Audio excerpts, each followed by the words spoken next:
we should be.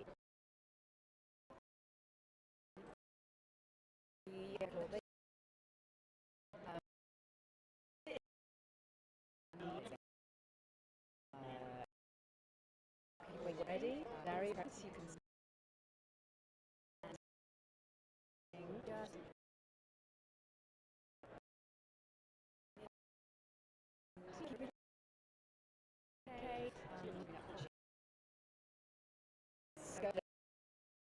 Lila, she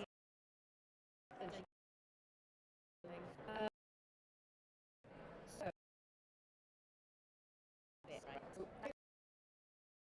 just chat a little bit of you can see we got out each of it better.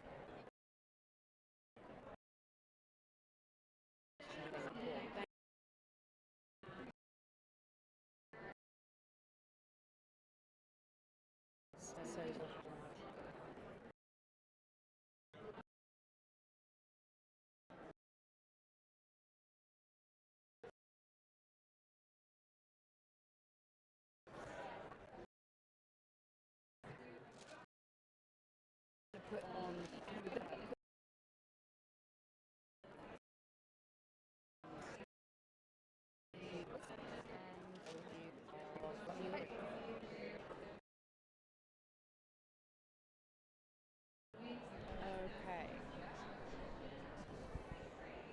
Okay, you want to try with the microphone, Dario? Yep.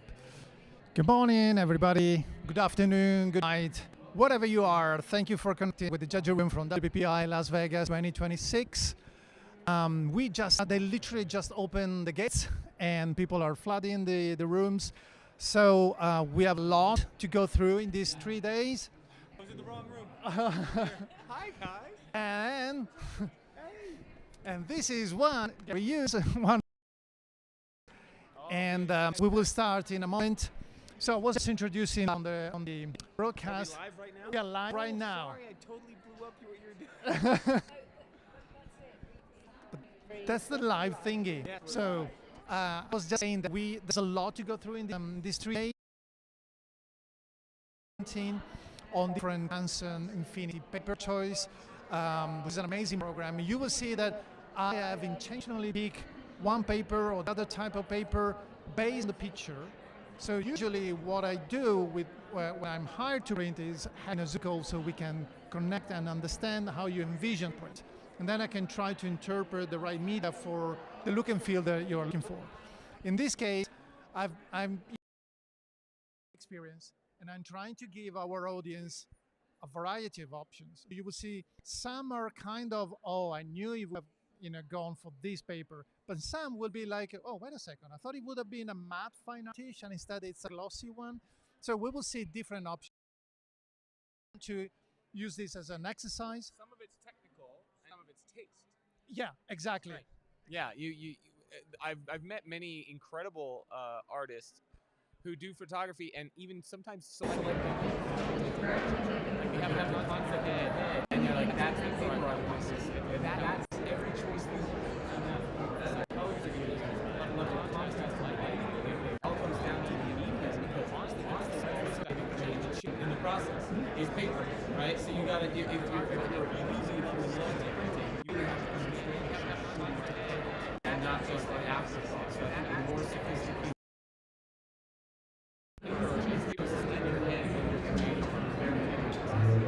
I couldn't agree more. And first,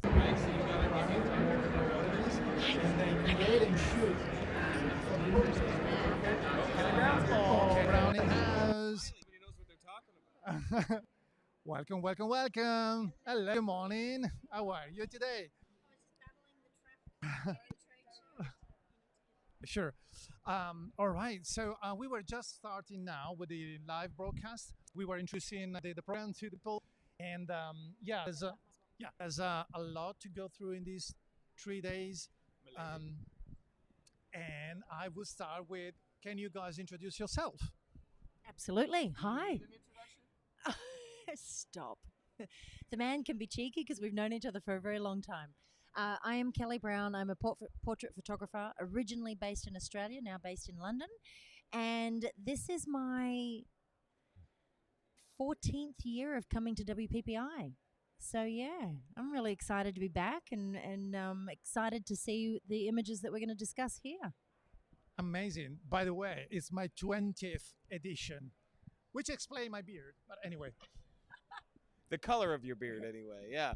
That happens if you see pictures of yourself. You know, Facebook sometimes like shows you memories. Just by using Facebook, you age yourself, right? then it shows you memories like, oh, I used to actually have a dark beard, and not anymore. My name is Gary Hughes. I'm in Orlando, Florida area, just outside in a little town called Winter Park, and I am what you call a commercial portraitist. I basically take pictures of, hey Nick, of people for their jobs, and so all of my portrait work has the intent of being for commercial purposes, which is a little bit different than some people when they get portraits done for like to hang in their home or because they love it. So mostly, if you think about it in terms of portraits, the worst person to photograph in any family portrait session is the dad, right? The dad's typically the one who doesn't want to be there. He's like, how long is this taking? Well, I only photograph dads, and sometimes the women are dads. Everybody I photograph is a dad. Nobody wants to be there. I'm like a dentist, you know.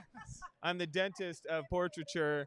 But it's actually the reason I love my business so much, being a commercial portrait artist, is because I work banker's hours. I never have to work at night, and I never have to work on the weekends. Everybody who works with me does it during business hours, which is great. So I get to have dinner with my kids every night. So that's the dream. I was a baby photographer. That's exactly why I took up baby photography, so I could do it Monday to Friday during business hours. Right, because moms who've just had a baby are off work, right? Well, in Australia, you actually get paid leave. But in America, you're not so much. So don't move to America because that business model doesn't work. All right, Nick, go ahead, man. What I need to talk about it. Oh, sorry about getting late. I have a look of the Icon Awards print competition. So, yeah. My name is Nik Pekridis, and I'm based in Greece, Thessaloniki, which is the second biggest city after Athens, but nobody knows them. And been since 95, 30 years already, because of my dad, because of my grandpa was photographer, so I'm a third generation of an industry. My first attempt to be better was 2007, when I make a decision to say that if I need to improve myself and to enjoy what I'm doing, or that I quit. And thankfully, I met some of the best of our industry. In 2007, I met Irvan, and later on Jerry. And since then, I keep trying to improve myself. That's it. Your friends do determine the trajectory of your life, don't they? And you made some good friends real fast. Yeah. It's like, I'm going to go ahead and just become best friends with your font. No big deal. Like one of the greatest working wedding photographers. It was on not the so planet. simple, actually. But how long did you have to follow him around to get his autograph? Before you actually, guys I was were lucky because Irvan came to Santorini for one of his 5-day workshop back then, and immediately after came to my city for 1-day seminar. So when I faced his, when I met him and I saw the seminar, the presentation, I said, "Oh, that's what I was missed so many years," because I had all the technical information, but I have no idea how to improve myself and how to enjoy what I'm learning. So I knew how to the gears, but I didn't have the aesthetic and the calitechnic part of the industry. I use a lot of my right side of my brain, but not a lot of my left side of my brain, I guess. Right on. Okay. Are we gonna look at some prints? That would be cool. You ready? Okay. I'm excited because we've been judging the Icon finals the last few days, right? And so we're celebrating the finalists in those reviews that we give. And so now we're going to take some images, and I submitted some of my own mediocre work into this so that we could because Dario was like, "Hey, I need a bunch of 79s. Can you?" I was like, "Bro, you came to the right place. I'm Captain 79, so I'm happy to send all my 79s to Dario for the purposes of what we're going to do here today, which is pretty cool." And we got to print up. So, what's the steps? What do you want us to do? Talk about it? Yeah, so you just explained how it goes with the finals at the Icon Awards. In this case, though, we are not that lucky. No, I'm kidding. The thing is that we have prints that we don't know if they have been entered, and if they have been entered, for sure they went in the finals. So what we want to do is to provide a feedback with all the things that actually worked and those that maybe would need a little bit more of improvement and accuracy in order to get there and being hang in the gallery that we have on our left. All right. So we start with a wedding category. So spoilers, one of yours is in. Hey! So we will have a feast. I sent an image that's from the last wedding I ever shot, like 8 years ago. You know, I mean, it's been through Icon already, and I beat 79. I got an 82 on that one, so I'm very excited to see. Although theoretically, it should do worse now than it did like 6 years ago, right? Like it shouldn't be able to crest the 80. Exactly. That's in theory. That's the evolution of photography. Now, one final word before we start. You might say, okay, why the mat is kind of strange? Because we have some placeholders now that will fit most of the sides, just to give the perception of the presentation that you usually. So we're not commenting so much on the mat. No, it's just to keep it there and to give the sense of how it would have been done. Okay, and we will use the black ones as well, or the ivory, and even for the purpose of the exercise, we will go warm on, cold pitches and vice versa, which is a common issue, right? So. For all the audience here, we can look at the 4K BenQ monitor, and here and there we will pick on the file, and with Sarah we will go through the digital part of it. Pretty much accurate. Yeah, it's a fantastic right? monitor. I mean, I'm trying to compare the print and the screen. Yeah, the color's dead on, isn't it? Yeah, I mean, I have a BenQ as well, so it just feels good. It's a flex. It's not an ISO, but it's a BenQ. It's the same one. BenQ's just like as good as ISO, but less money, I think. That's it. Anyway, who go first? How about the only working wedding photographer on the panel should start? Oh, you want me to start? I thought the ladies first. Okay. Actually, I like the idea of using the bottom for using the reflection and create the mirroring of the image, and I like the way that the maker use the light. What I want to try to improve in this scenario, I would like to move a little bit on my left side so I can place the bright inside the arch on the background, so it became more symmetrical. I like the idea of creating the candles for the leading lines directly to the main subject, but I would try to dim down the candles on both sides, so all the most important part, which is the bright, would be on the center side.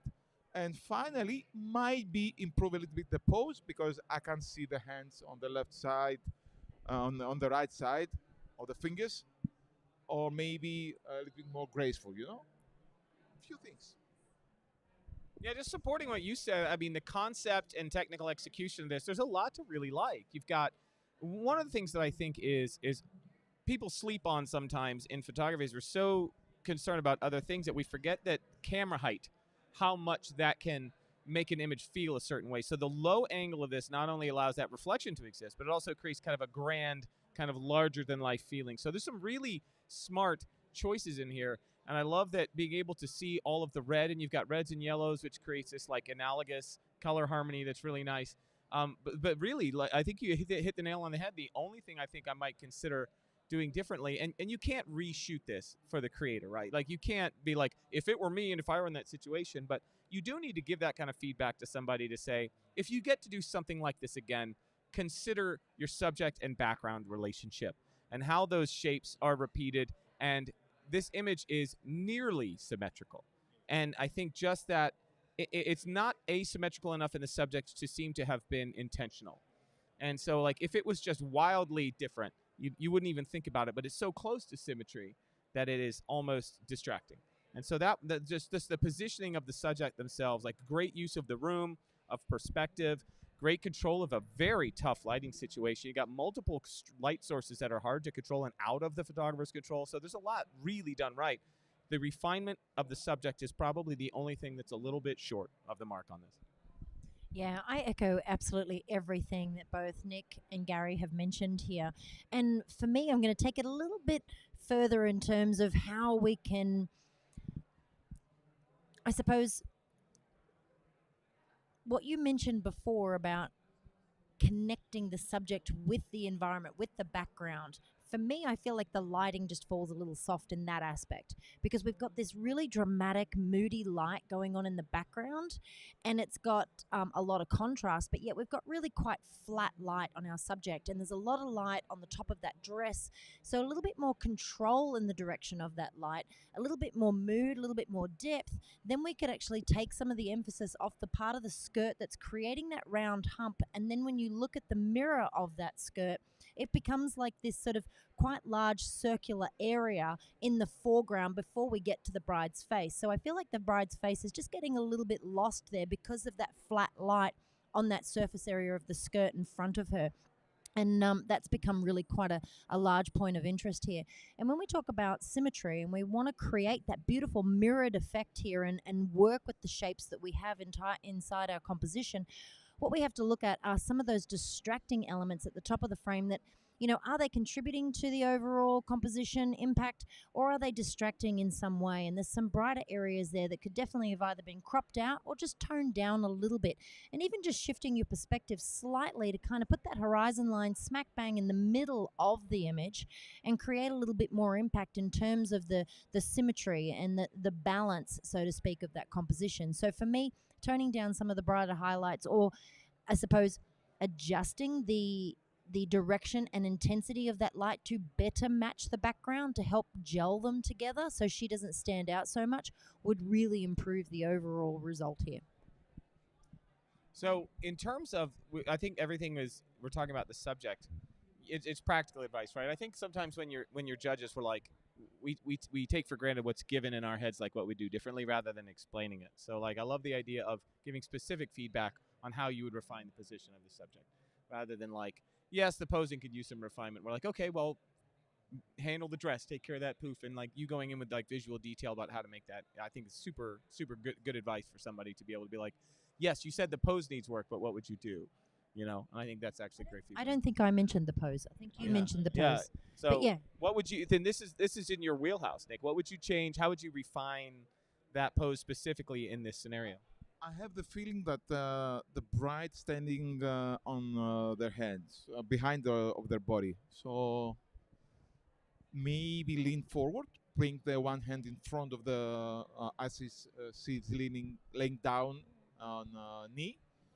The one hand is holding the veil, not the veil, how do they call it? Veil, whatever. Yeah, it's Indian veil.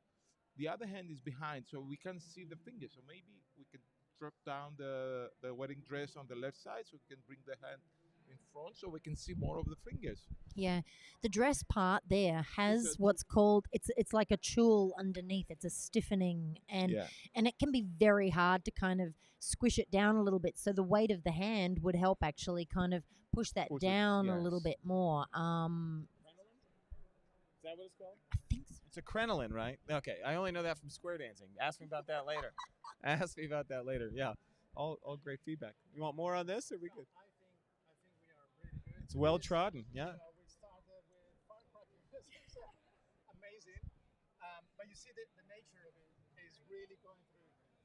We really want to go through every single possible aspect and help these people, and say, okay, now I get it. Okay, I see what you mean. Next time I know what to do. So if to answer to your questions, what would you do if you would do it again? Drill down on it. Right? We're not doing it. We have to get move this on in 2 minutes. We have to like this is the venue by which we really get into the mechanics of it, which is so cool. I just want to add, with an image like this, especially when you're working with reflections, the best thing to do is flip it upside down. Have a look at what's got your attention, what's drawing your eye away from it. But reflection... Let's try it. Yeah. It makes your brain look at it differently.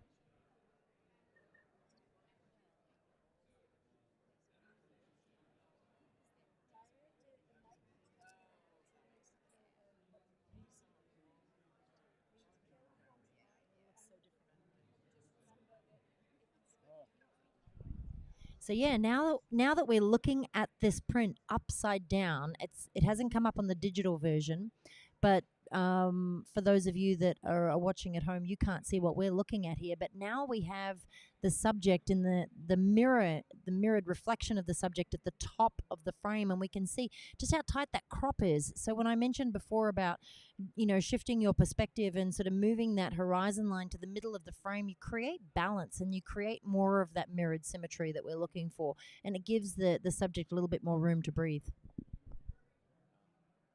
That's one of the oldest tricks in preparing images is like flip it upside down, flip it landscape horizontally, because your brain gets so used to it. You don't even know how biased your brain, and the relationship between your brain and your eyes is just wild, you know? So like when you look at it differently, your brain has to rethink about how to look at it, and you'll see things that you didn't see before. And it's one that like it's easy to forget that trick, especially when you're doing something, when you're trying to get symmetry, when you're trying to get balance, when you're trying to feel composition out. Like what an easy, brilliant trick. And it is tale as old as time, flipping the image upside down, but it really does help. And I think right now it's very obvious about the white line, how destructive and annoying is when you look in the pictures. You know? We've had a comment in the chat asking, could you give what you would score this and why? So we're not actually scoring anything, but you're just kind of giving advice on what maybe what category you would place this in terms of scoring ranges. Yeah. For me, this goes into in those icon sort of categories, which I think that probably of all the competitions I've judged, I think Jerry and Melissa with the Icon Awards have done a really good job of defining the categories, so it's very, very simple for the judges to put it in your mind where an image goes. And to me, this is very high into the category standard practice. So I think you wouldn't get this from every photographer, but there's enough that when I'm looking at, there's enough that improvement, it's hard for me to say that this is above average, which would be what you would define that 80 and above, that 80 to 84. So this is standard practice. Doesn't mean average. It doesn't mean bad. What it means is if you're a working professional photographer charging money for what you should be doing, this is what is the industry should be producing at large, which to me is like a badge of honor. Like if you put an image into the Icon Awards and a panel of 5 of the most hotshot, badass image makers on the planet have said, this represents professional standard work in the industry, I think this is a great example of that standard practice. What do you think, Nick? I totally agree about this. Standard practice, 78, what I most likely would put. Kelly B? Yeah, I'm not going to expand any further, but I'm exactly, with Gary in terms of that standard professional practice. And this is a really great representation of that. It is exactly what your customers, clients would be expecting when they pay you. Yeah, if you saw this on a photographer's website, as a photographer, if you were checking out, if you were peeping another photographer, be like, oh, they're a shooter. They know what they're doing. This photographer knows what they're doing. And I think that's pretty rad,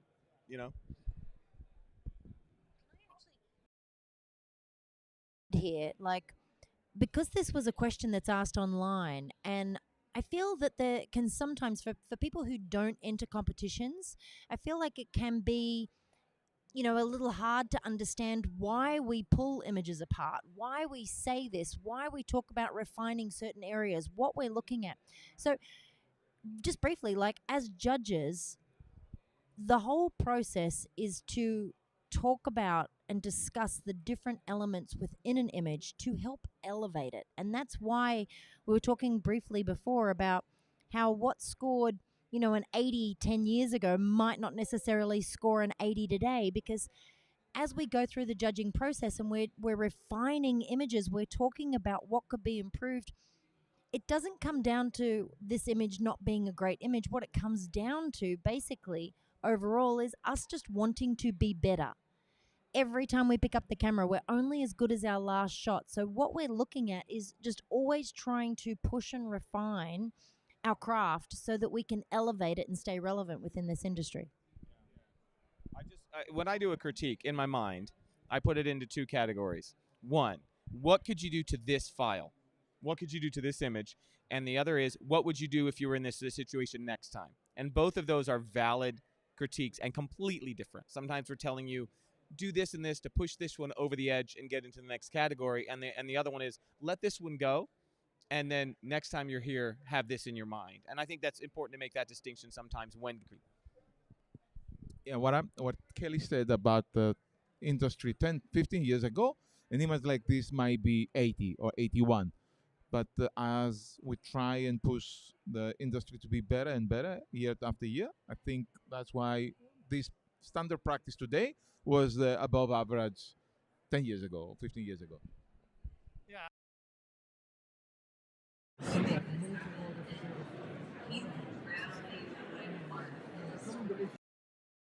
Go because saying, oh, this is the 20th edition for.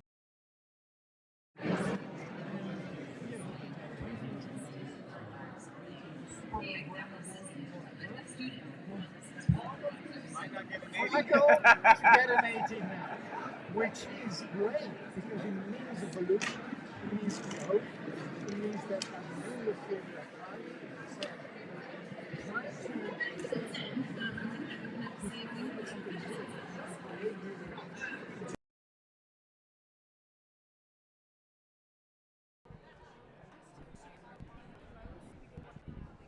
all right, good. Are we happy with this, sir? Like 15 minutes. But it's like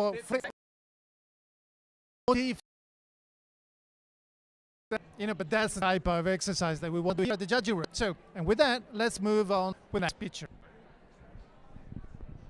15 minutes. Oh yeah, this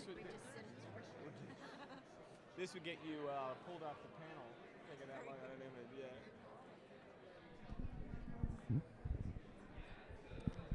Do you guys want to maybe score it first and then break it down? Yeah? All right.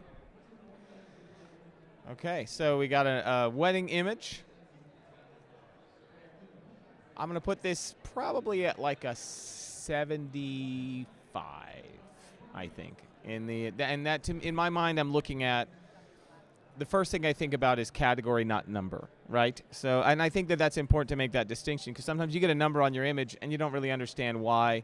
And I think sometimes as a competitor, you may see scores from multiple images and not really understand. I think the more important thing to note is what category are you in and where are you in the higher range or the lower range of that category. It really tells you a lot about how the judges as a panel kind of felt about the image. It's an average. But I think this is something that would be absolutely brilliant as like a 2-page spread in a wedding album. You can have one of those beautiful Graphy Studios albums, right? And this would be a really cool image with a lot of negative space. There's a lot of style involved here. But there are some things that you could break down that would immediately improve this image, even things that could be done to this specific file to make this image stand out more. But I'm going to go ahead and pass it on to one of my colleagues so that they can, I've scored it, give you my general first impression, and then maybe Kelly, you want to break it down a little bit? Break it down. Oh. Absolutely. I'm right there with you in terms of that scoring category. For me, I probably would have placed this around 73 to 74, so just below standard professional practice. And that would be, for me, because of the composition. So here we've got the bride sort of really quite far off to the right-hand side of the frame here, and we are split right down the middle of the forehead here. However, the majority of the landscape of this image, the majority of it is very overexposed, busy highlights in the background. That bokeh, it's kind of not adding to the image. We can't see detail in the background. We can't see, the environment that she's in. And for me, that's a big part of the decision-making process. When we capture a portrait like that, we have to equally balance the subject with the environment to show a little bit more of the story. Where is she? What's the purpose of only cropping, only sharing half of her face? So for me, it has to be counterbalanced with something, that's going to add to the storytelling, that's going to add to the image, because I want to see more of her beautiful face, not that background. And for me, it's just not contributing to the image at all. And then the other point would be when we are printing an image like this, especially when we haven't lit the subject intentionally. So here it looks like it's fairly sort of ambient natural light that's been captured without any direct light on the subject. We can't see too many catch lights in that eye. And what's happened here is it's affecting the skin tone. So if we had lit the subject intentionally, then we could probably, improve the skin tone quality here in terms of the original capture and then produce a better print.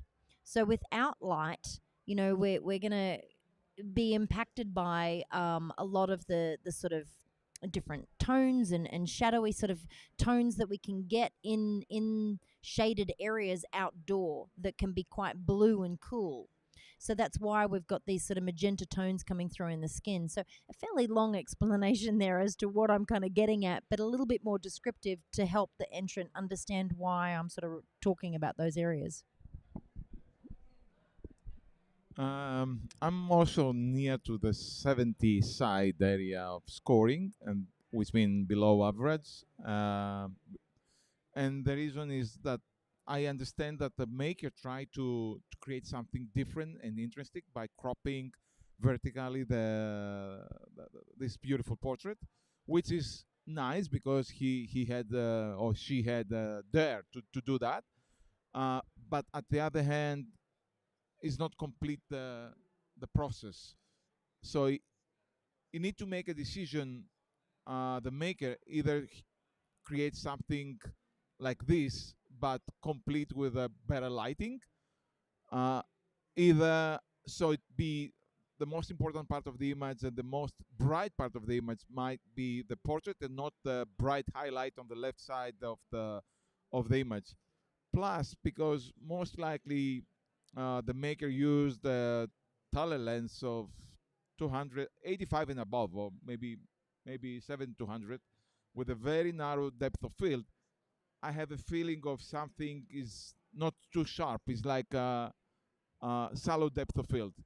So yes, the eye is focus, but everything is out of focus out of that, and that's why there is no connection with the background, as Kelly mentioned before. So few things that can be improved for me. The light to the subject could be better, or fixing something of the skin tones with the changing of, let's say, the white balance needs to be shade, because when you are shooting under the shade situation area, everything is getting cyan or magenta or greenish because of the greenery around. That's it pretty much. Just a quick note, without you guys have done a beautiful job pointing out some good critique here, but I think that there is something that underpins image competition versus just improving as an image maker in general, and that is image selection. And considering when you take an image, what's it for? So photography is a commercial enterprise. You should pretty much always have, where's the image going to go, what's it for when you take the image? Like, is this going to hang in someone's house? Is it going to go into a magazine? And so you have to photograph images. You have to create it with the final intent in mind. And what I think this really works is, as I said before, if you're doing like an album design, this is a really great intentional shot because you've got this nothing going on the left-hand side. This would make a good background of a two-page spread with an overlay of a couple other images from the event on it. So this could actually be a really strong design element kind of image, but that doesn't mean that it's great for a selection to put into a competition. But it also doesn't mean you shouldn't enter an image because it's not perfect for the competition. You're still getting critique.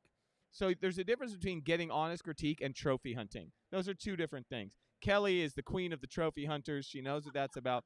She's thinking about trophy hunting when she's taking images. But so I think this image has a place in this particular event, in this photographer's portfolio. You could find a great use for something like this. But imagine, if you will, if you had positioned this exact same image with this extreme crop. But imagine the background, instead of out of focus greenery, if it was the out of focus bridal party, or out of focus mom and dad hugging each other and having a moment. Like, you could use this same exact idea and use the background for something other than a placeholder for design, a pedestal to put better images on top of. Do you know what I mean?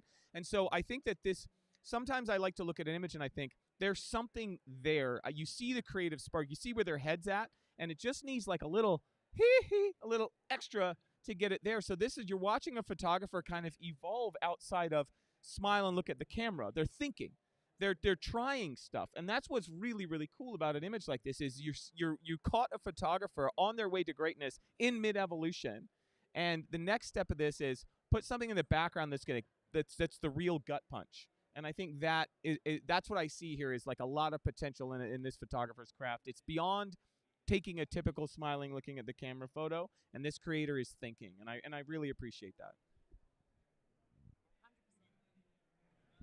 Mom and Dad.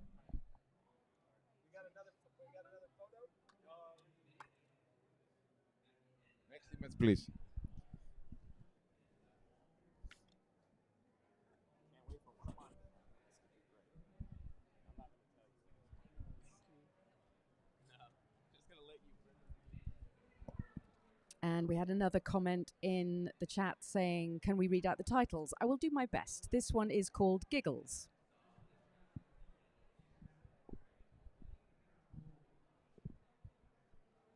Giggles.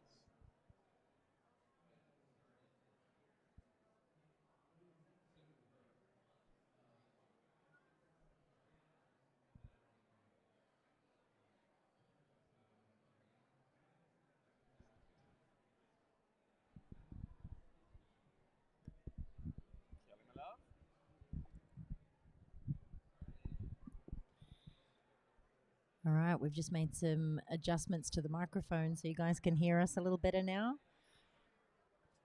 First impression here for me is the connection between the bride and the groom. The title goes really well with their expressions. I love that little giggle, that that very natural expression on the bride's face here. For me, I'm continually drawn, though, to that bright area behind the bride and groom. So sometimes when we're outside taking these environmental portraits, we just have to be careful of the time of day. And I know we don't always have,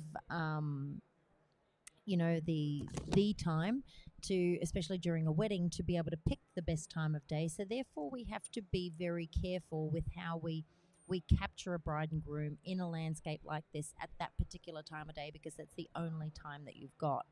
So looking for areas with less high contrasting highlights and shadows between that bright area in the background and the foreground here to better help place the subjects. I'm sure Nik and Gary will expand on this a little bit further from me, but that's kind of what's holding me back here from potentially kind of looking at a higher score as above average or something like that. So for me, I probably place this around the set of 75 mark because it is great saleable work. It's captured beautiful expression. It's a beautiful moment. However, it's that background that's really quite sort of distracting in terms of that connection. Yeah, all great points, and I'm gonna disagree a little bit. Okay, just a little bit. I would put it in the same score range. So this would be kind of the lower end of standard practice. There's some great choices. One, lens perspective is really great. You get great proportions. You've controlled the depth of field beautifully here. Like, there's a lot to really like about this as far as you can see the hand of a professional. You picked open shade on a really tough time of day and then added some light to create depth and interest. So all of that's really well handled. But the background to me, you doing exactly what I did, the background to me isn't the problem. It's the difference in the background and the top and the bottom that's the problem. If you were to kind of like look at it like this, just the two of them and that top 2/3 of the background, it actually reads pretty nice. Like tonally, it works much better. It's that complete drop off of darkness in the bottom. And not only, and here's another point that I want to make too, when you're photographing weddings, you're dealing with a lot of extremes in tonality. You're dealing with a lot of blacks. You're dealing with a lot of whites. And whites are just a real pain in the butt in something like this. And you're going to watch this. This is a real nerd detail. But look at how warm and accurate the color is on your groom in the top half of the image that's lit by a small light source or a softbox. And that falls off completely. And now everything below his waist is blue. Like the whites go blue because it's not lit, because it's a different color temperature in the shade. And so that is something that you can't always fix on the wedding day when you're running and gunning, but that is something you can absolutely adjust in post-production with minimal effort. And especially now with AI masking that selects parts of the image for you. You can even select someone's clothes and mask stuff like that in. But I think what would work here to make this a little stronger would be a crop. There's a very simple crop to get, like, to make it a 3/4 length file instead of a full length file. And then you'd also get rid of that bit of a, I see the maker trying to create foreground to add depth to the image, but I don't think it's serving the image the blob of greenery right in front of the dresser at the bottom. And so, Kelly, you going to demo that for us? Like, look how much more you get to focus on the couple without the distraction of that high contrast dark area at the bottom. And a crop, maybe even not for competition purposes. Maybe that wouldn't make this a merit. It would just make it a stronger image in general. Because your eye, as a viewer, without even thinking about it, the untrained eye, the trained eye, it doesn't matter, is always going to go to the area of highest contrast before anything else. And that should be, ideally, in an image like this, it should be your subjects.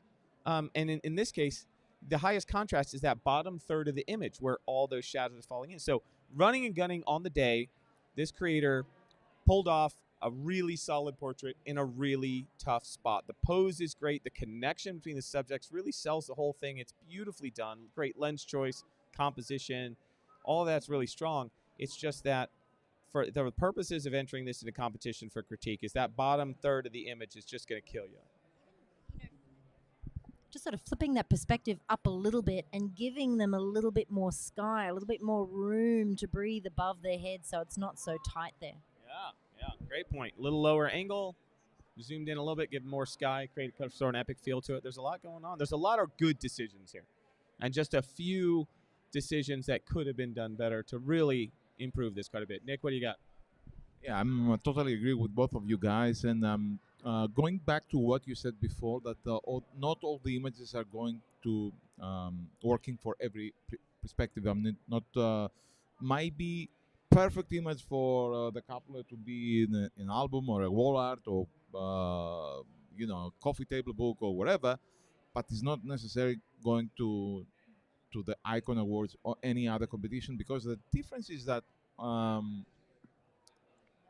for the judges, I think one of the most important part to evaluate an image is the impact and originality and creativity. This is a perfect image for the couple, but it's not necessarily work for our side, from our side. And this is because we have seen so many images of this scenario. That's why we are looking for the technical aspects to move this image from the above average, from standard practice to above average. And this is the top score you can go with an image like this. Even if you make it perfect executed, you can't go above gold distinction or gold category. You're going to be in a silver. And but I agree with 100% with everything you said, guys. Again, we're talking about, and I think that's one of the most important points. If you're trophy hunting, or are you trying to get critique? If you're trophy hunting, man, we are some old road dogs. We've seen everything you could possibly see. So you really want to get the judges to sit up and take notice. It's got to be something that we have not seen, or not seen a bunch, like that originality. And I think, but going back to what we talked about, category definitions, go on the Icon website and look at what separates category from category. To go from silver to gold, it's originality and creativity and imagination. So we got to go, oh man, the judges got to sit there and go, I would never have thought of that. That's that next level. But just as it is, that's why is what we talk about this 10 or 15 or 20 years ago. All the bunch of the pictures that changed the category, that was the originality 20 years ago. Now it's a standard practice. Next image. Great. Next print, please. So just thank you everybody for your patience while we just got the audio sorted out there. Hopefully you can hear us loud and clear now. Just let us know if you don't, and feel free to ask any questions. Just going to take a second to thank our sponsors. Canson Infinity provided us with the paper that Dario used to print all of the images. And Canon gave us a printer as well. Imagine helped us with the internet so that we could broadcast this to you live. BenQ gave us monitors so that we could show the images on a calibrated monitor. And we also have the Icon Awards as well. The Icon Awards gave us this space, and so did WPPI. So thank you so much. And thanks as well to these incredible judges. They are examining the print now, and I will hand over to them.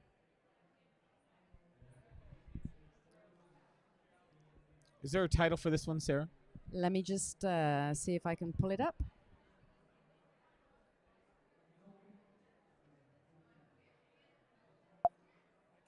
Okay. I'm juggling a lot of balls here. Just on to the next one. There we go. And It's Just Us. It's Just Us. Okay, that actually is a great thing to talk about. Before my colleagues break down this image, I want to talk about titling in general, because I think that's what a lot of people get kind of caught up in title. And the way it was described to me when I first started out was, the title is the only thing you get to say to the judges about your image. It's the only context. And so if the image really speaks for itself, then maybe it can be untitled. But if there's something that you're trying to convey, the title is the author's opportunity to say the one thing that they need to say about the image. So in this case, I think it's actually a pretty strong title, because if you've ever worked at a wedding or or attended your own wedding, if you've been the bride or the groom, I think it's very relatable to want to steal a moment on one of the craziest days of your life. It's supposed to be about like you getting married, your union, your families come together, and mostly you're just walking around going, thank you so much for coming. Thank you. Okay, thank you for coming. Thank you. It was a beautiful gift. And then you can imagine just the feeling of finding a moment to steal together. So I think this captures that idea very beautifully with the use of negative space, finding a little quiet place to go. However, if you're going to give this image critique, I think that the first thing that I noticed right away, and I think a lot of judges would do the same, is this looks like a great use of found light, right? You found like a little beam of sunlight breaking through, the trees, and you thought, hey, let's put our subjects there. And that is a good instinct. That is a great instinct. To use that found light, and to basically, you've got nature's lighting modifiers giving you a snoot on this bench over here, which is great. However, I'm looking at the digital file on my left, and I'm looking at the print in front of me, and there is nothing in those black spaces. There's like, in digital photography, you got to think of it in terms of ones and zeros, right? And a zero is basically no information. And so what we've got here is there's no information. There's nothing there. It's just a void. And the great thing about photographing images raw is that very often we can bring back those shadows, we can bring down those highlights, and we can find that. And we're going to talk probably a whole bunch about paper throughout the course of the day on this stream. And you have to take images if you plan to print them. And if you're a wedding photographer, you should absolutely be planning to print them. You should be thinking about the album, thinking about what's going to hang in someone's home, thinking about that. And dynamic range, the range of tones that can be perceived by the human eye is the largest palette you have to work with in this scenario. So when you saw this, you saw that little beam of light, but you also saw the detail in all of the leaves, in all of the trees, and everything around it. And then your camera grabbed it, and the camera's dynamic range, its ability to perceive, is a bit smaller than what your eye can perceive. And then you bring it up on a monitor to do your edit, and the dynamic range of a monitor is even slightly smaller than what the camera can capture. And then you've got to take that image and you've got to print it on some kind of physical media, and that physical media, it almost certainly has an even smaller dynamic range than the monitor does. So imagine your human eye, which has something like 20 stops of dynamic range. Like, you can see everything all at once, but you have to pretend that you can't when you create a digital image, because you have to photograph for the medium you intend to use it on. And so in this case, this would be processing the image, knowing that the paper is a limited media, that you have to respect the boundaries of that media and where that image is going to go. And so long story short is you've got an image here that has a lot of potential, but those blocked up shadows flatten this image terribly. And we work in a two-dimensional medium. That is our biggest handcuffs as photographers is we're trying to take a three-dimensional world and you're cramming it into a two-dimensional medium. So lighting, dynamic range, perspective, subject-background relationships, separation, three-point lighting, those are all tools that we use to try to maintain the illusion, the abstraction of a three-dimensional world in a two-dimensional medium. And this flattens it out completely to the point where even the subject is bleeding into the background. And I think you could probably pull this up in Lightroom or Capture One, and you could probably get that back. You know, it's probably there somewhere in the file, but you have to know where that image is going to end up. So that is a very long dissertation to you, Kelly. That was a brilliant explanation, though, and so valuable, like just full of so much gold knowledge that, you know, you don't just learn in a day. No, that's 20 years. That's 20 years. Gary's just said, for those of you that couldn't hear him, that's 20 years of knowledge and experience to understand that. And we're all in complete agreement here on the panel. So for me, when I look at this image, I'm going to echo everything that Gary just said. There's not a lot that you can do once you haven't captured the information there in those shadows. We sort of, Gary just mentioned briefly, you might be able to pull up some of that in Lightroom and things like that. But sometimes when we are shooting, if we're not shooting with the histogram up on the back of our camera and we're not looking at the information we've captured, it's very hard to tell whether or not a file can be saved later on or not. So Sarah's actually sharing the screen I'm sharing here. it, yeah. And if you have a look at the histogram there on the top right-hand corner of the screen, a lot of that information has hit the end of that histogram. So when Gary talks about dynamic range, you've got blacks on the left-hand side, you've got whites on the right-hand side, and the dynamic range that's been captured in a file is represented in that histogram from one side to the other in terms of shades of gray.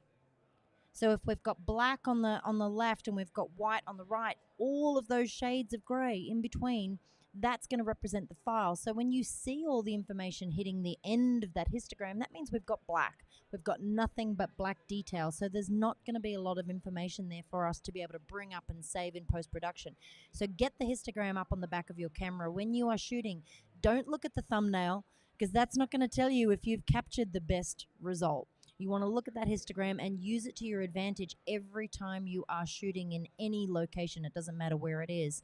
So for me, if I'm going to score this image, I'm probably going to put it down the bottom end of those 70s, because that's sort of fairly standard knowledge in terms of professional practice, in terms of the capture, the exposure that we get in camera. And that's why my score would be down the other end. Yeah, I just want to add something really quickly, because I'm so glad you picked up that I'm sharing the histogram just for this exact reason, because so often we hear comments like it's the wrong paper choice, or you know, this has been lost in the print. But actually, the proof is right there in the histogram, and Dario and I know immediately if we get a file through like this, we know that there is no way we can print this. Because there is no way that all of those shadows pressed right up against that left edge, we're never going to be able to put that into print.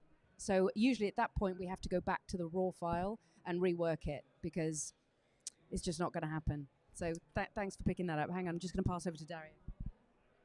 Yeah, just one final note. Because I saw that issue, I thought, you know what? Let's go with the widest range that we can on the paper. And I've used a Platine, which along with the Barita Prestige has the widest gamut that you can have. Okay. But still, even with that, so big guns, and even with that, I couldn't save it, because there's nothing that you can do at that point in the workflow. So I appreciate the maker who chose and found the light to create this intimate moment of the couple, and the placement of the under the rule of thirds and the composition. But like the fellow judges said that before, we have other problems that is not possible to fix either on post-production or printing. So other than this, you can see there is a bunch of highlights all over the place. We have a bluish on the top side of the print. We have a greenish on the bottom side of the image, and we have a small blinks all over the right side, which is all of them are destructive. So for me, the only way that picture can be work a little bit better is crop tight and going directly to the couple expression and the moment. That's it. But again, we're talking about how to improve an image, and that's it. Next print, please. Dario, can we have Next the next print, Dario. Oh, Stop chatting, Dario, with your fans. like this. Thank you. We'll clean this up the only way I know how. So, Dario gets caught in the corridors and has to chat with everybody in Italian. And I need to bring up the Lightroom. Just one second. There we go. Coffee? Hey, I like these napkins. Smell like a liquor. And he's handing out Grow up, Gary. Would the judges Grow like up. any coffee? Yes. What kind? Just Black, black? like T- my soul. taking coffee orders. Anybody in the live chat want coffee? You have some? You want me to refill you? All right. So we're next just over having here, a Tom, quick. would you like some of this? We If I are have a coffee, yes, please. giving Nothing. chocolates to the judges and the audience and getting coffee orders while we switch out the prints. And let's see if we can find a title for this. This is called Let's Vogue. Let's vote. Right? Let's Vogue. Yep. No vote. Sarah, you don't happen is to know about the creation of the images? Like, is this a composite? Do you know? It's a 90 shot composite. 19. Yeah. So we have the creator right here. We have the maker in the audience. Fantastic. Beautiful. We love it when that happens. Sorry. You man. can take a seat. Take a That's seat. okay. Okay. So, do you mind? No, buddy. Okay. I really like the composition and symmetrical of this image, and the idea of using multiple exposure, multiple shooting actually for creating an image like this with moving light from one face to the other. It's clever, and I appreciate, especially when happening on the wedding day, because it needs a lot of effort, and it's hard, pain in the ass. Can you just say that again? You want me? Yeah, it's so good. Man in the ass. So I'm gonna score this on the above average category. 80, 81, 82. This is what I'm scoring this image because of this degree of difficulty. What I can just to improve is small details like moving the two people on the next to the couple, which is I don't mind, the cutting lines on top of their heads and they're out of the arch. And I see some small mistakes, like this guy who's not looking at the photographer, the camera, and they are not interact with each other. So small details that can be and to improve on a capture, and few things that can be improved on post production, like push a little bit the shadows or dim down the highlights in some of the areas I can see. So I would probably end up at as difficult as this may have been. Unfortunately, degree of difficulty is not one of the elements because you just can't assume. You have to look at what's in front of you and score what's in front of you. So degree of difficulty is like this. How many pictures in your life have you seen entered into landscape photography of Horseshoe Bend? Like that famous, So imagine you've seen the best image ever of Horseshoe Bend and then the second best image ever of Horseshoe Bend. And you and I are going to go on a trip together, Nick. We're going to go out there. We're going to camp out. We're going to set up a hide on the edge, and we're going to wait until the perfect time of day. And it takes us 19 days to get the chef's kiss out of camera, perfect landscape image. But right before I push the shutter, some jackass just walks up because he just happened to be there that day and takes the same picture. Gets the same degree of difficulty 0, degree of difficulty couldn't be harder. You couldn't make it harder on yourself. So degree of difficulty is there's a good reason why it's not one of the elements. And however, the only time I think that in a judge's mind degree of difficulty really weighs on you is if you know it was taken on a wedding day because you are under constraint. However, this is still at its heart a portrait. And in a portrait, no matter what kind of portrait it is, there is an assumption of control. Whether that you had control for 10 minutes or you had control for an hour, there's no way for me to know. And unfortunately, every time you add a person and an element into an image, as the portraitist, you become responsible for that element. Everything in here you are responsible for as a creator of this image. And so there are some incredibly strong choices here. This is a big flippin' swing to try to pull this off at an event. This is, oh, you're the best. God bless you. So this is a big swing. You could just as easily put up a light on an umbrella and just shot a light across the group at a 45-degree angle and done this exact same thing and gotten this in one frame, and it wouldn't be as cool as this. It wouldn't feel like this. So this is a composited image. This is a pretty nowadays a standard thing that photographers do because of the ability to do this digitally, is you have one small light source and you go from person to person or couple to couple and you light them all separately and then combine the images later. Is that right? Because that's what it looks like. Okay, cool. I'm glad you're here. So otherwise I might be talking right out my beehole. Yeah. So it enables you to act like you have a 50-foot light source when you may just have like a 34-inch octabox or something. So, but when you do that, you are saying, I have time, I have control. And so there are plenty of things that are done beautifully. I love the position of the heads is a really strong move. It's really interesting visually to go through. The symmetry of the background, where everybody is placed. This looks like a Netflix thumbnail kind of a thing for like a really cool dramatic series or like a reality TV show. This is almost a commercial image in its execution. So there's a lot of thought into it. But there are a couple of things that when in terms of competition are going to destroy your score. You're going to have a hard time getting out of the 70s. One, the illumination on the subjects is all over the place. Not only the direction of the light on each subject, but the amount of luminance on each subject. You look at your man in the far right of the image, that guy is a full stop and a half brighter than the darkest person in the image. And that is also, you're running and gunning. You're going from person to person without light. And you don't have time to sit there and light meter everything. So, but you can correct that, you know? And then you've got kind of a different directional light. The people on this side of the image are lit kind of from camera left. Dude over here is lit from camera right. So there's no consistency. That's when it starts to, that's immediately how I knew this was composited, because there's directional lights all over the place, right? Which, again, you have control of. And then finally, your colors in the image. Look at the shirts of the men. Okay, so dude, again, on the far right, very close to a neutral white. Everyone else is kind of blue. In fact, if you would have told me that all the groomsmen were wearing light blue, I would believe you, because that's how off the whites are in the image.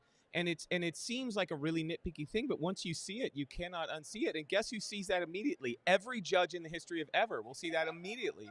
And so those are again, like I said, you took a gigantic swing, and this had better be a double truck spread in their wedding album, because this is a beautiful piece of work. But when you're going to put this into a panel full of trained judges who've seen thousands of this kind of image, you got to have that technical so the judges can enjoy the things you did right.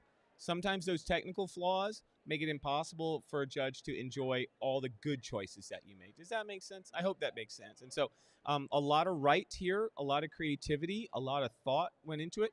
And the other thing is that most of what doesn't work in this particular image, in fact, I think it's probably a little more sound digitally, is correctable in post-production. You know, most of it. And so I think that's all right. But yeah, all right, Kelly. I got nothing. No, I do actually. That's why you bring up the rear. Bring up the rear. Yeah, I am so glad that you're here and you're getting to hear all of this information, because I'm not going to repeat anything that Gary has just said, because I echo all of it. When you intentionally make that choice to light 17 people in one frame, you want to make them the hero of the shot. Right now, I'm sitting here and I've been looking at this print now for over 5 minutes. And the background continually takes me away from those 17 people. So when you light your subject, you have to make sure that they are the brightest part of the image. They're the ones that stand out. So you've got to counteract that light in the background. You know, what do you want to be the hero of your shot, and light it? And at the moment, as Gary sort of mentioned, in terms of some of those inconsistencies with the light there, it's just falling short. But obviously, you know, what Nik said, you know, you're trying to light 17 people, so he's seeing the degree of difficulty in it. But as Gary's mentioned, for me, that's not even a factor for an image like this. If I see it come up in competition, technically I'm going to go in and go, why are the subjects not the brightest part of the image? Why are those 17 people standing there staring at the camera so inconsistently lit, and why are they fighting for attention with the busyness of that beautiful location? You've got so many compositional elements in here going on that could work so well for you. Just a little bit more control over that light, and you're going to really bring this to life. And coming back to me, Your rebuttal, please. exactly. You know what? Actually, no, exactly. This is the exact moment where I enjoy the old days when we did because right now, when I would challenge myself to lower the scope, you know, and I'm looking, because as I'm looking the image right now in both sides, on digital and print, I've noticed that all the right side is more lit on compared to the middle and the left side of the image. Plus, if I want to add something more to improve, is about the posing of the hand of all the females on the top shoulder, which is, look at this, 1, 2, 3. You see only a part of the hand, like a claw, coming in front of the shoulder. Instead of laying down like this, you do like this, which is a small things to mention, and for them maybe it doesn't matter.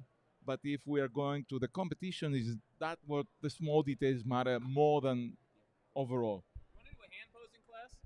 Let's do a hand posing class. Right? I believe if WPPI, Imaging USA, every photography conference in the world, SWPP, should have a mandatory hand posing class at every event. Yeah, yeah, yeah. Right, because the competition of the hand is roughly the same size as the face, and usually about the same color. So if it's near the face and it's not posed elegantly, it is in competition with the face, which in portraiture the face is almost always the thing you need to look at the most. So I think that's a brilliant note, but it took us 15 minutes to get there. And I think that's important. That's an important note, because you can't get to those refinements. That the technical always supports the conceptual, and you can't get to the conceptual without it. So this is a big swing. Not everybody would have the courage to try and pull this off or do it so well. And I just want to add that you've not failed. You've not made any mistakes. Gary's mentioned this would look incredible in a client album.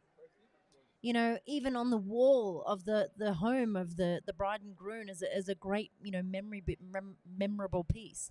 But next time you go to create something like this, you're going to know exactly how to elevate it. And that's why you're never going to fail when you don't get it right, because you're continually learning, what can I do next time? How can I improve this? What am I going to hear today and then apply later on? Yeah. And interesting, like just having the courage to put it in for evaluation says a lot about you as an artist, that you're not so up your own arse that you're able to just put it out there, get critique, and dude, that takes courage, and it is nerve-wracking. So good on you, man. That's awesome. Do you feel like you got good value there? I think I can't wait to see what you come up with next year, because if you take on all of this and come back, oh my God. What he's going to come up with next year is a top 10 image. That will be my guess. Absolutely. Absolutely. Make sure you come and see us. Yeah. It's so cool to have the maker in the room. Dario, are we done here? Should we move on to the next print? Next Dario, image, can we have please, the next Dario. image, please? While we're tap dancing for time, I just want to point out this is the Shure SM58. This is Frank Sinatra's favorite microphone, and we are in Las Vegas right now. It is. Yes, this is the microphone Frank Just Sinatra saying. used.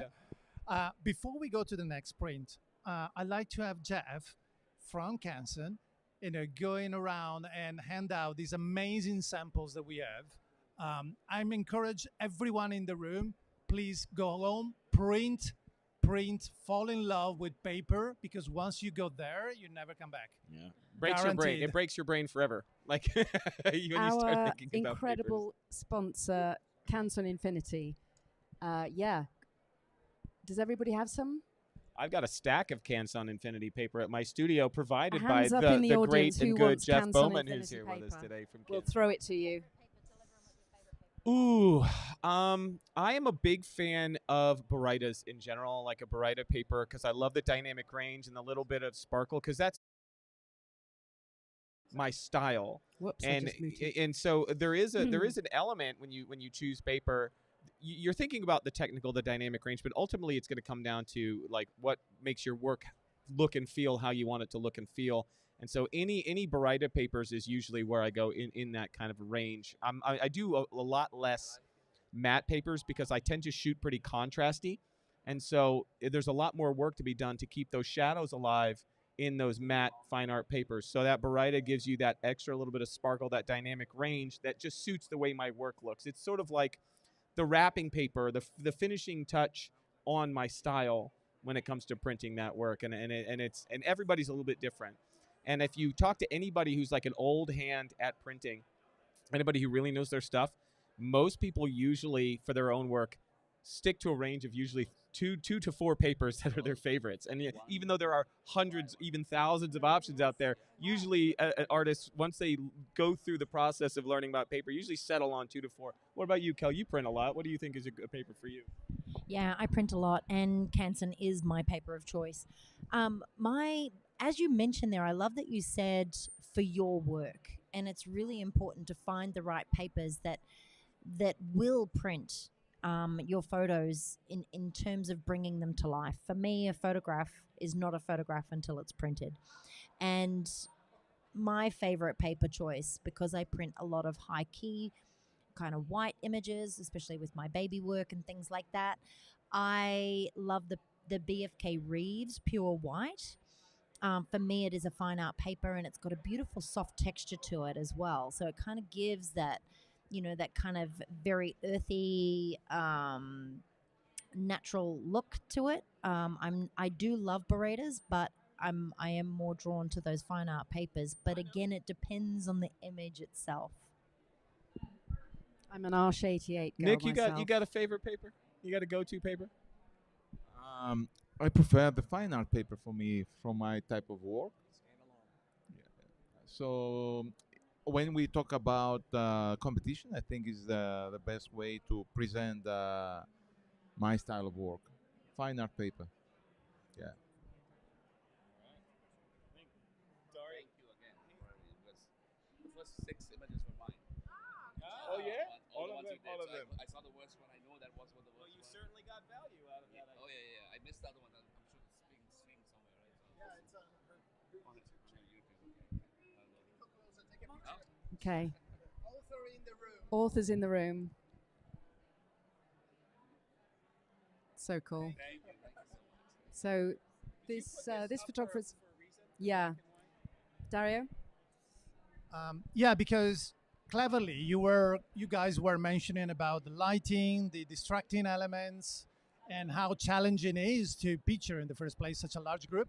So I wanted to, just food for thoughts, I wanted to provide you the black and white version on a different paper though. So on the left, it's a black and white on the Arch-88, so it's a matte paper with an extra smooth surface.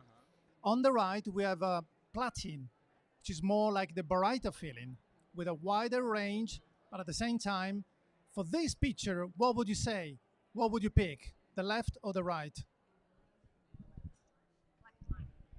I kind of tend to like color for this, but like a partially saturated, like a low saturation of color. I think it gives it that kind of Vanity Fair look, But as Kelly said earlier, if you want to see composition in an image, how well it works, flip it upside down.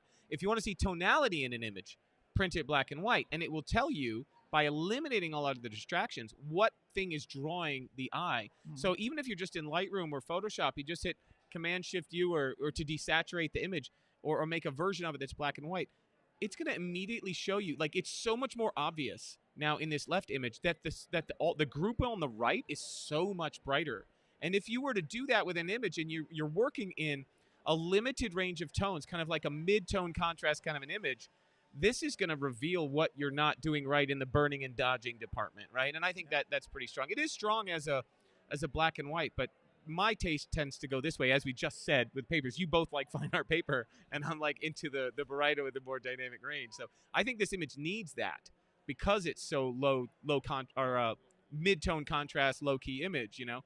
And I think that works really, really well. But the black and white reveals where you're drawn to in this particular case, which is very, very instructive, I think. It's what in painting we call values, right? And that's where you can find the key of light in your composition and understand everything. But welcome and everybody at the judging room. This is a type of conversations that we have all the time.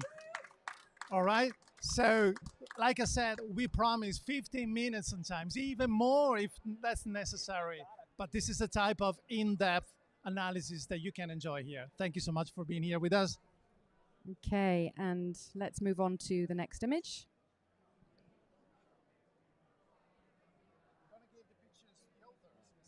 Yeah.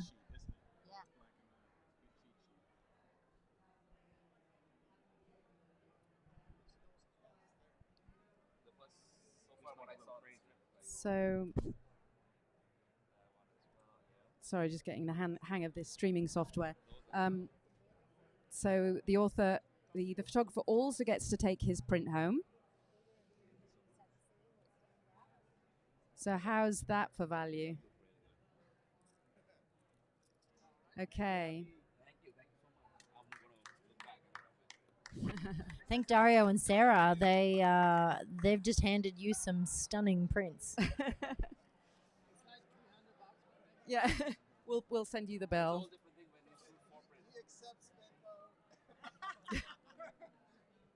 Okay, so the next image is called Parallel Universe.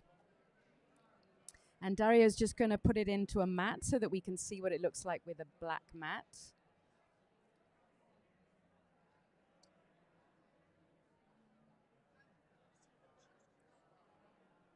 There we go.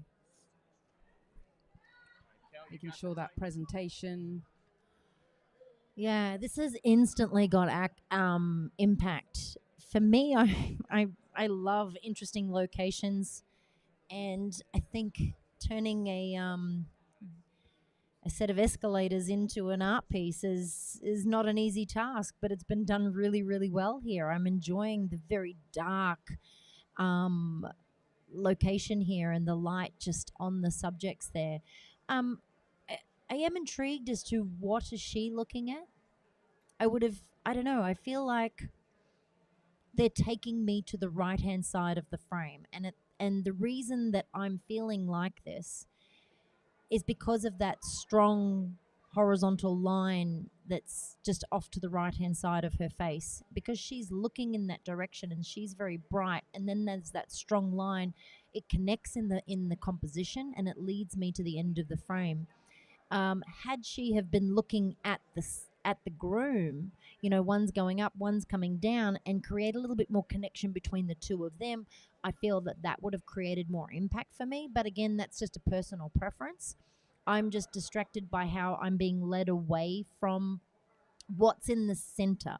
And the reason that it's so distracting for me is because that set of escalators is smack bang in the middle of the frame in terms of our composition, but yet they're both looking off to the right. So to keep our engagement within the center of the frame, having their gaze at each other, that would keep you there in that center. Whereas I don't know about you, but I'm just continually led to the other side of the right-hand side of the frame there, away from the connection here. And a bride and groom, for me, a lot of people don't know, I shot weddings for many, many years. It was what I did before baby photography. And I even worked for a wedding photographer. So on the day, it's all about them. It's all about connection. And I feel like they're a little disconnected here.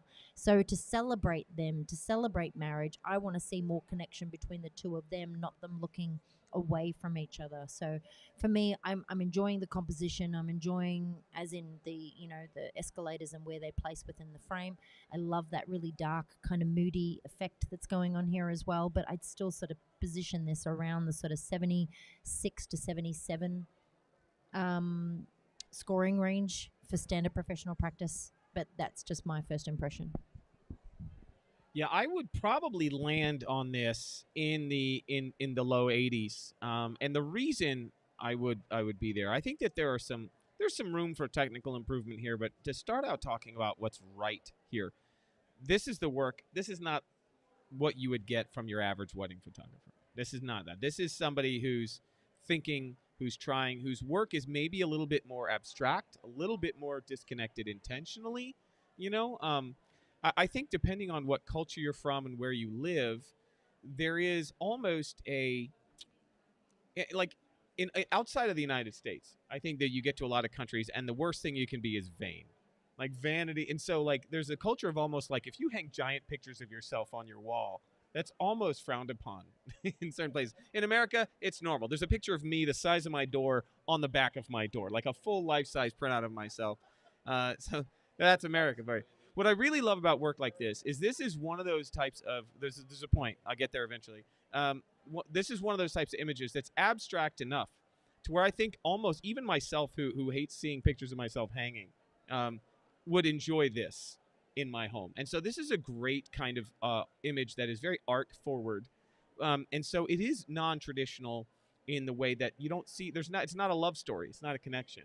It's almost they could be in business suits instead of wedding attire, and so it almost doesn't qualify as a wedding image in that way. It's missing the love part of it. But looking at it from an art piece, what I like the most about this is when a photographer takes something that a million people a day will walk by and not notice and turns it into something really compelling and looks at it in a way that creates a lot of interest. So I like the use of depth, of leading lines. There's a strong control of highlights and shadows to tell you where to look and what to look at. I think that shows kind of an advanced technique. And where I'm really falling short is in two areas. One, I think the light's a little too broad on the subjects. I think if that light source were that way a little bit, you'd get a little more compelling, dramatic light. You wouldn't be so much broad lighting your bride there. There's no shape to the light on her face. It just kind of smacks her right in the side of the face. And you got the groom who's got a little bit of direction to light, but they could still benefit from probably being a little bit further behind, like towards that back wall. And then you would get something, I think, that the stark difference in tone between the subject and the background wouldn't be so stark. I think it would blend a little bit better. It would look a little less lit. Does that make sense? And so when you're using lighting on location, it becomes very obvious when lighting is added. And I think that one of the things I see photographers do in the most advanced version of this type of work is you can almost not tell that it was lit, but it's lit. And I think that could use a little more lighting control. But overall, as it sits, I still feel like this is above average work.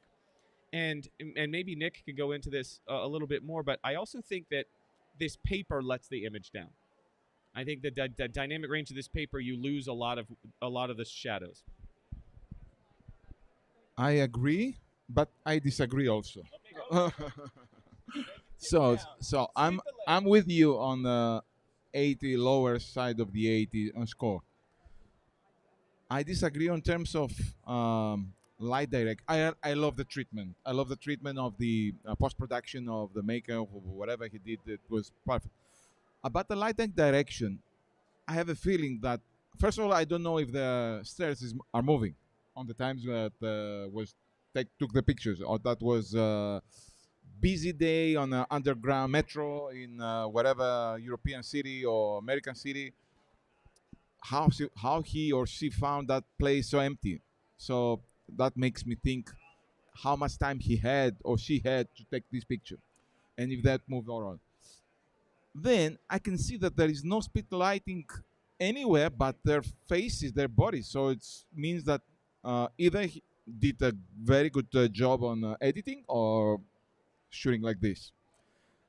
But I'm thinking, like, if he or she switches them, the bride on this and the groom was on the other side, makes more believable. And we have the connection that Kelly and you mentioned about the missing part. Because if the bride look at him, if there was opposite, then we have the connection. And I don't mind if the guy is not so perfectly lit, if he looks at her, because he's a guy. I don't mind if he has more shadows and more dramatic on his face. So small adjustment of posing of two of them. Maybe she's holding the dress, looking down on her shoulder. He's make a step on top of the stair and look at her side. Might be improve the picture a bit more. Yeah, as you said that, what I'm thinking, I try to coalesce in my thoughts into what's missing, and this is a great portrait in a location that screams story, but the lack of interaction or connection or refinement of the subjects kills the potential for story. Like when you said one's going up, one's going down, there's no indication of that, right? But in your head, that's how escalators work. But like, if he's going up and looking back over his shoulder as she's coming down, and he's doing a double take, like there's a story there. There's a bunch of ways you could expand on story and give this a lot more life and interest. And there's a lot of potential for storytelling in this incredible scene.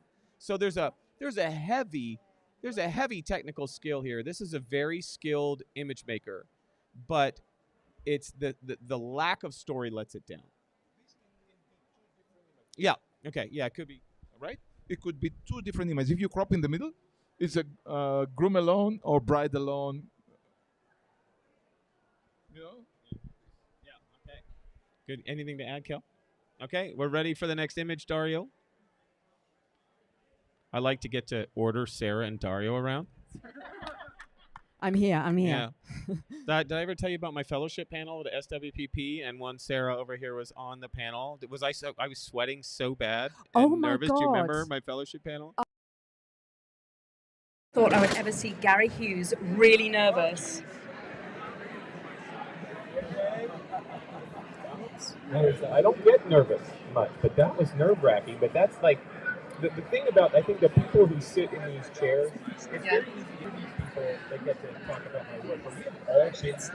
And not only have we been through the process of having our images picked around, but we've done it a lot, and in a lot of different places and in a lot of different ways. So we are holding your heart with us as we sit in this chair. We want nothing more. Like, it's easy to view the judges as the keeper, as the goalie, trying to keep you from scoring. But in reality, like, I'm Scottie Pippen, you're Michael Jordan. I want to help you get that ball in the net. That's a sports reference for those of you guys Exactly. who watch basketball in the net. We are here to help you. We want to get that assist to help you score points, and nobody gets any joy out of keeping somebody from achieving their goals.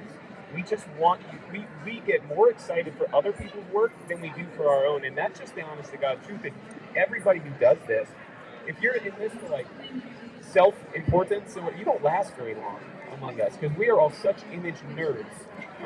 Why are we here? Yeah. Why? We love this stuff so much.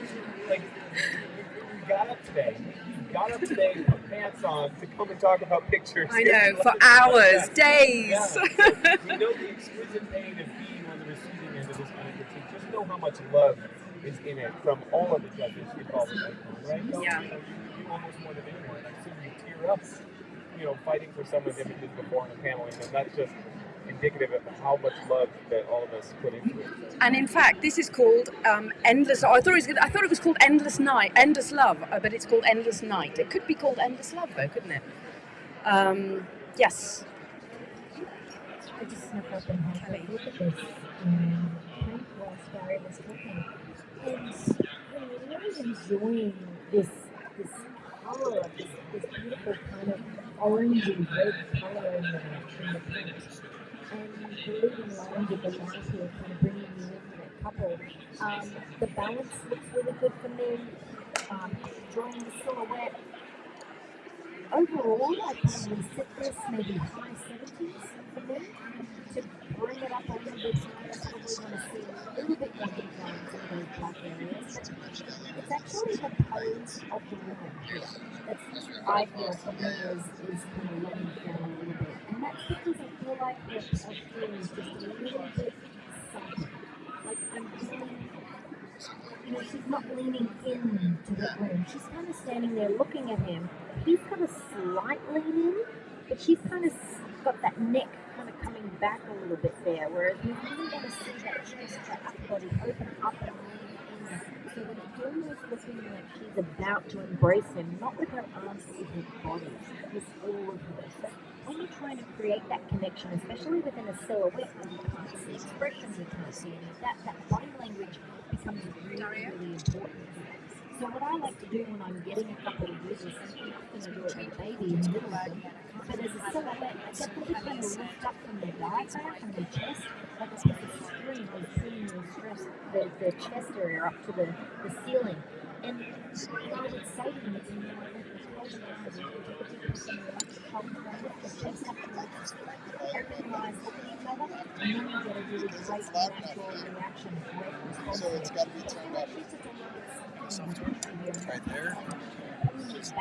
Move this a little bit to the right. She said there's a ton of background noise.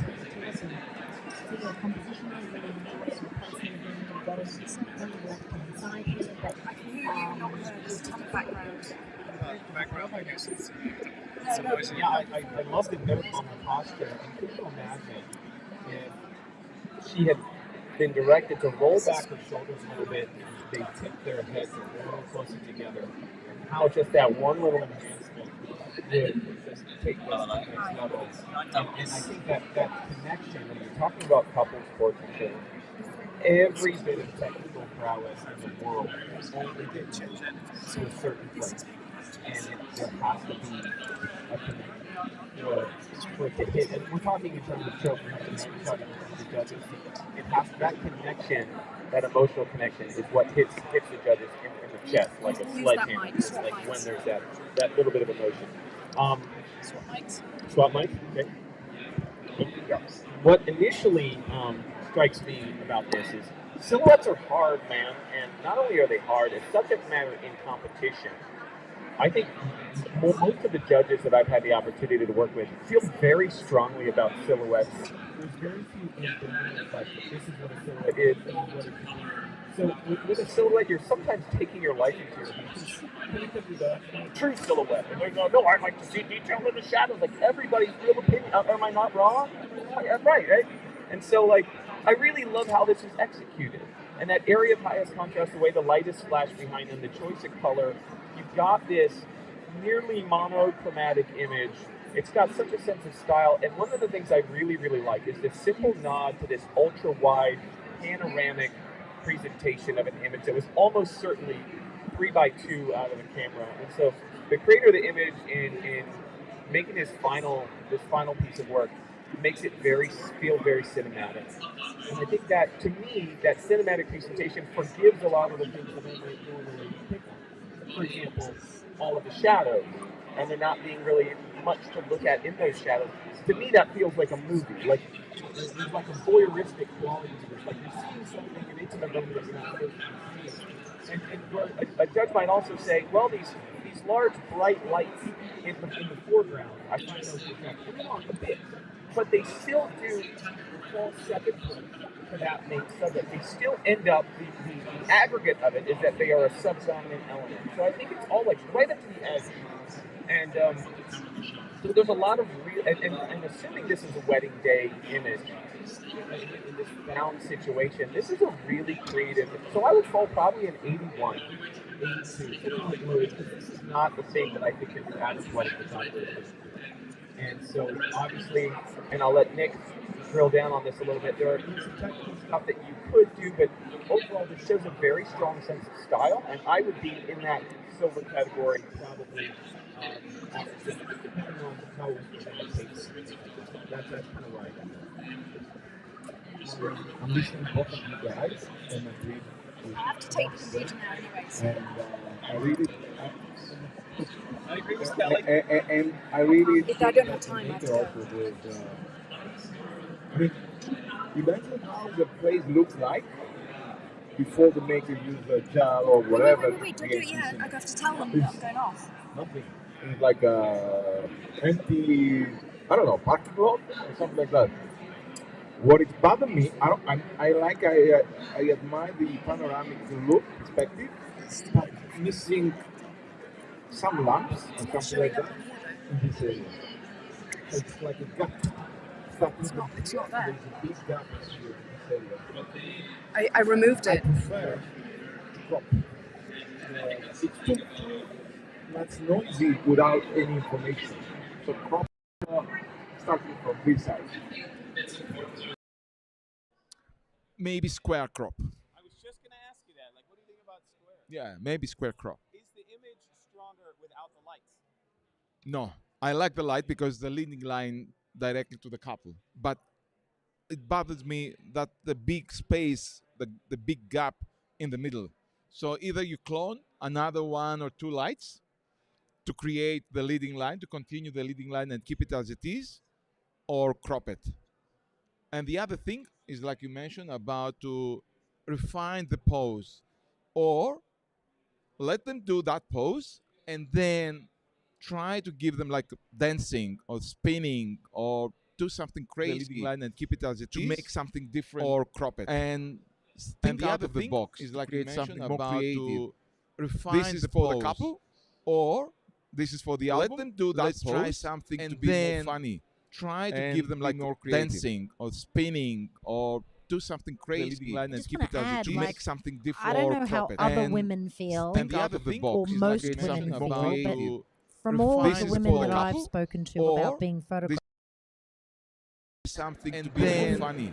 Try to give them like more dancing or spinning or do something crazy, line, and keep it as it is. Make something different. I don't know or how crop it. other And women feel, think out of the box, or most like women something feel, creative. but from all This the is women for that the I've couple, spoken to or about being photographed, something and then funny. Try to give them like more dancing or spinning or do something crazy, line, and keep it as it is. Make something different. I don't know or how crop it. other And women feel, think out of the box, or most like women something feel, but creative. from all This the is women for that the I've couple, spoken to or about being photographed, something and then funny. Try to give them like more dancing or spinning or do something crazy, line, and keep it as it is. Make something different. I don't know or how crop it. other And women feel, think out of the box, or most like women something feel, creative. but from all This the is women for that the I've couple, spoken to or about being photographed, something and then funny. Try to give them like more dancing or spinning or do something crazy, line, and keep it as it is. Make something different. I don't know or how crop it. other And women feel, think out of the box, or most like women something feel, creative. but from all This the is women for that the I've couple, spoken to or about being photographed, something and then funny. Try to give them like more dancing or spinning or do something crazy, line, and keep it as it is. Make something different. I don't or know how crop it. other And women feel, think out of the box, or most like women something feel, creative. from all This the is women for that the I've couple, spoken to or about being photographed, something and then funny. Try to give them like more dancing or spinning or do something crazy, line, and keep it as it is. Make something different. I don't or know how crop it. other And women feel, think out of the box, or most like women something feel, creative. from all This the is women for that the I've couple, spoken to or about being photographed, something and then funny. Try to give them like more dancing or spinning or do something crazy, line, and keep it as it is. Make something different. I don't or know how crop it. other And women feel, think out of the box, or most like women something feel, creative.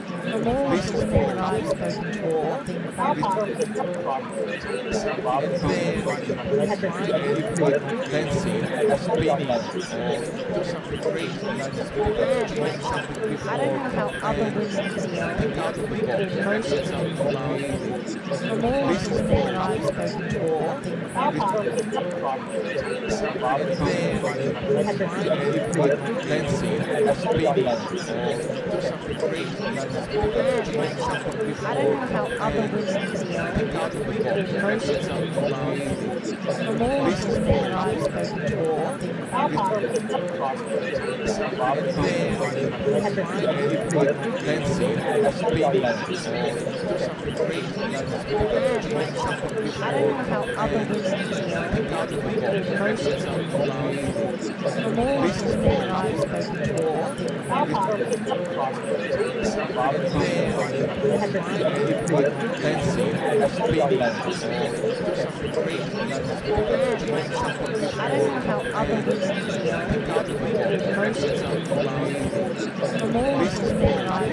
from all This the is women for the that I've couple, spoken to or about being something and then funny. Try to give them like more dancing or spinning or do something crazy, line, and keep it as it is. Make something different. I don't or know how crop it. other And women feel, think out of the box, or most like women something feel, creative. from all This the is women for the that I've couple, spoken to or about being something and then funny. Try to give them like more dancing or spinning or do something crazy, line, and keep it as it is. Make something different. I don't or know how crop it. other And women feel, think out of the box, or most like women something feel, creative.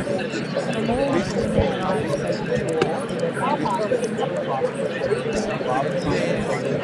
Try to give them like more dancing or spinning or do something